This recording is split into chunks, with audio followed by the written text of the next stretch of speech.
Georgia, hi. Welcome to the campfire and podcast at the campfire. We're at CX Festival in Berlin. You made it all the way here from Greece for CX in Berlin for the CX Festival here. Tell us more about yourself. What brought you here, and what brought you to customer service? Okay, thank you so much for the invitation. I'm happy to be here. I came from Greece to Germany because I really want to explore what's happening in a European level, what's the ecosystem, how companies work together, and how can collaborate in a broader way, because the ecosystems should connect. And since the proximity, I think it makes total sense, to build relationships. I work as a consultant on a customer support and customer success sphere. And I have a specialization in software as a service, mainly companies, early startups and tech companies. And I help them build solutions, strategy, and implement tools that they have to do with their support and success departments. Cool. Very exciting. And I would love to jump a bit into that in a second, like how you work with your customers, how you do all of this. Before we do that, I actually brought for everyone here a small card game. And if you know Cards Against Humanity, this is going to be familiar. I'll just check it out here. There we go. It's Cards Against Complexity. And the way this works is the first card is going to be a sentence that has a little hole in there, and we'll have to fill it, or you'll have to fill it. There's three options to fill it. They might not be the ideal option, but you'll have to choose one, please. And I'll see, and we'll have a bit of a discussion probably around why that is. So the budget for your CX and EX tool is cut to zero. No money to spend on any tools. So your advice to the company is to use a paper cup and string for all communication. Replace all tools with motivational posters. Hang in there. Or organize a customer service karaoke where agents sing their responses. Okay, I can elaborate. Okay, which one would you take?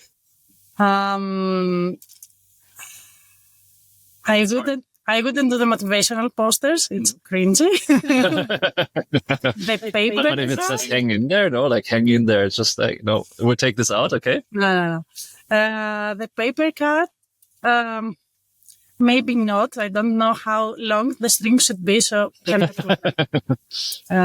order enough string.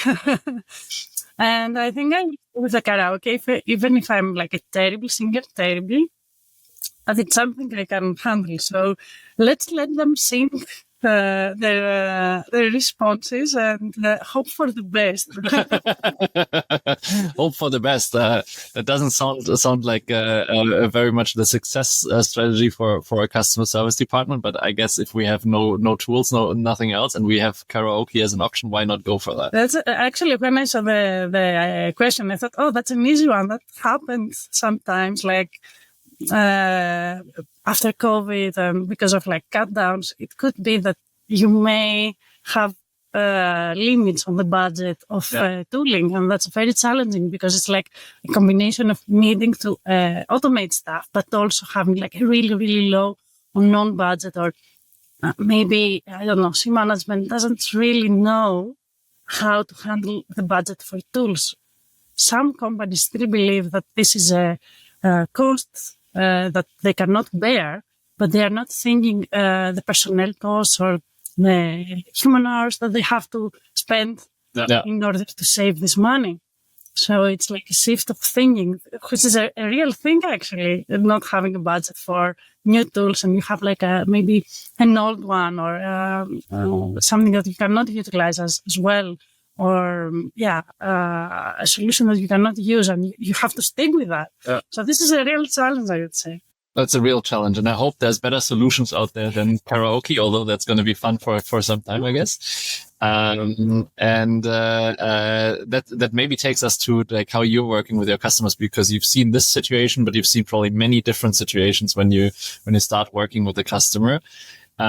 Let's say you come into a new situation. How do you start working with them? What's your approach to help them in this kind of situation or in a similar situation. They're stuck, either no money, no budget, or even worse, bad customer experience, bad customer scores, or unmotivated team. What are the typical problems you encounter? Maybe we start there, like the typical situation where you go in, and then we'll talk a bit about what do you do?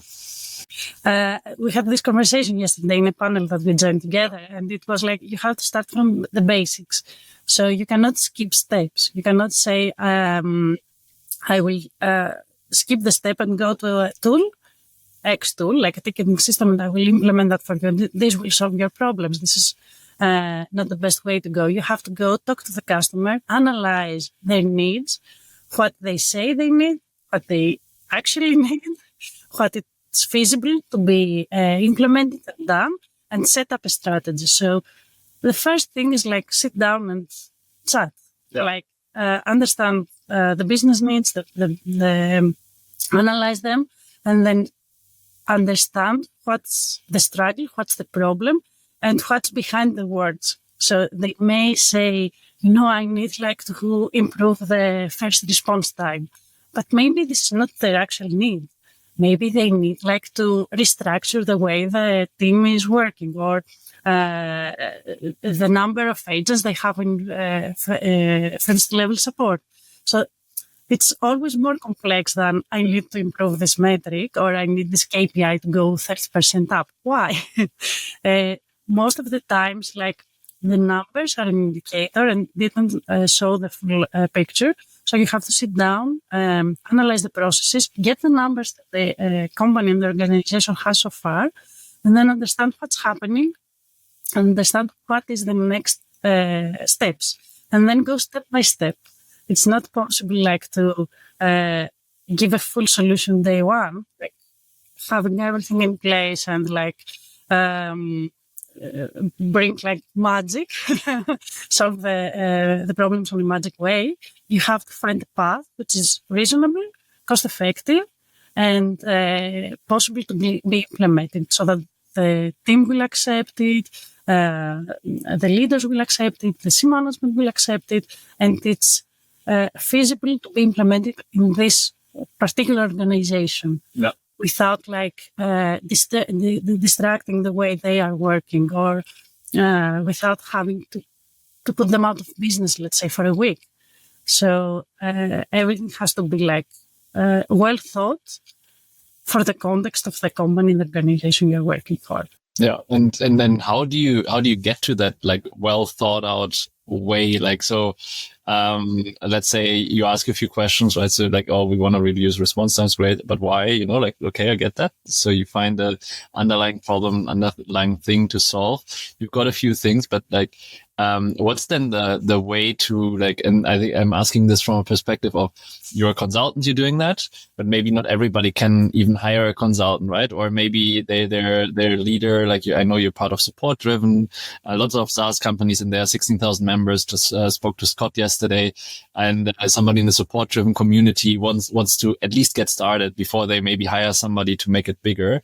Like, what should they actually be doing there? Like how can a customer success or customer service team leader get started on this already? Okay, you mentioned the community. I'm really proud. I'm a really proud member of the community. I used to be co-organizer of the customer support meetup Athens. Mm-hmm. And we want kind of to start over with that and bring the Greek community again together. And this is actually a part of how I operate in any time. So when I'm facing a new struggle, like a new problem I have to solve for work, I go out there and kind of start talking about that. Mm-hmm. With colleagues, with people that they are more or less knowledgeable than me, or others that they may give me ideas and paths how I can proceed. And then I get like all this context and all this information, and I create something that I think it fits me and it fits my need. So besides like doing the reading, going online and finding resources, asking other professionals, how did you solve this problem? I was on another panel yesterday and it was like, yeah, we gathered, we were like 10, 12 people and we were meeting like for a small meetup, and we kind of exchange like best practices. This is very powerful if you have like a set of people, a community, where you can go and ask like, I struggle with that. What do you do? And then you realize, like in an international environment, sport driven is very international. There are people from the US or Asia or Africa and Europe, of course. And they have the same problem as I and you have. And that's amazing. So if you're in the first steps of your career, particularly, that's very empowering to feel like you're not alone. Yeah. You're not the only one. And you have like the same issues and the same struggles with others. In terms of how you strategize, you have to go step by step, like go analyze like what the processes you are having now. Just do like take paper and pen. And Beautiful pen and paper. Just draw that and say, okay, now this is the process. Yeah, there are hundreds of tools you can use, but I mean, doesn't matter. Just try to map out your process, see where are like the bottlenecks, or where you think you have like some issues, get somebody like from the data analysts or like people who have better idea of the data themselves and try to see what seems odd. And then start talking with your team, like not only the customer support and success team, but the entire team, maybe the product team or the sales team, get some ideas and then try like one by one the bottlenecks and the struggles to see how you can navigate by asking, iterating, trying and failing. Yeah. There's no easy way. There's nobody that will come and say, okay, you do that and your problems. Oh, but AI is there. No AI will solve this. AI will solve this. That's true. And we also had the discussion yesterday about all the AI and the new developments, how chatbots can help like both agents and customers. To find quicker resolutions or better resolutions. This is part of our life now. We cannot deny that. We have like to bring that into the equation and like also give it a try. We have like the right process in place, then we start implementing AI solutions. Mm-hmm. Otherwise, AI will fail and the organization will be disappointed. So we have to do it on when we are in a place, we know what we're doing. Yeah. We cannot like bring AI into our processes if we don't have processes. We will fail, and that's inevitable, man. Yeah. So then it's really going back to like whatever your problem is. If you've got budget zero, take a karaoke. But maybe if you can do a bit more than a karaoke, maybe start asking questions. That's what I take away from this. Ask why. Not only like I want to improve one metric, but like why do you want to improve it? Where are the real problems underlying it? Talk to others. Like in the support-driven community, for example, in your network and local meetups, who will have faced a similar problem, and then do the hard work, pen and paper, talking to the team and build solutions. AI won't save you, but it might be one of the tools in your belt. So very, very, I think helpful guidance. I think if we're looking at this for individual team members, I'm sure a lot of people can take a lot away from this. We'll actually share the link of Support Driven here below, where people can probably find you as well, and might want to reach out to just maybe share also their challenges and see what you learn from them. But beyond that, I think the simplicity of like just a few simple steps that have hard work behind there and real like deep conversations probably. I think that sounds like something that's applicable to a lot of situations. So thanks for sharing that. Thanks for your time here in the camper van. We lit up the fire behind where actually it's right now not needed. You're in the hot seat, right? But I hope it was comfortable. Outside it's comfortable. We don't need the fire yet because it's in the middle of the day. Looking forward to now going to the next sessions with you and enjoying the sunny day in Berlin outside. Yeah, it's very, very sunny and very nice here. I would like to thank you. I'm really happy meeting you and also all the members of your team. They're amazing people here, and I'm really glad I interacted with them and get to know you and the company better. Super. Thank you so much, Georgia. Thank you.